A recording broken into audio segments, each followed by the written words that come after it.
Big boss Telugu season 9 మరో wicket పడింది. Strong contestant, finale వరకు ఉంటాడనుకున్న భరణి శంకర్ 6వ వారంలోనే హౌస్ నుంచి బయటకు వచ్చేశాడు.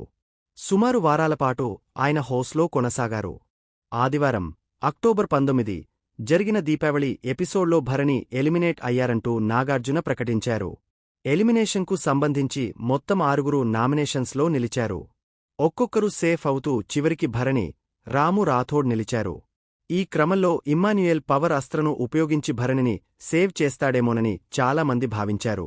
అయితే అతను అనూహ్యంగా రాము రాథోడ్ను సేవ్ చేశాడు. దీనికి తోడు తక్కువ ఓట్ల పడడంతో భరణి హౌస్ నుంచి బయటకు రాక తప్పలేదు. అయితే తను ఎలిమినేట్ అయినందుకు ఏమాత్రం బాధపడలేదు భరణి. అందరికీ ఆల్ ది బెస్ట్ చెప్పి హుందాగా హౌస్ నుంచి బయటకు వచ్చేశాడు.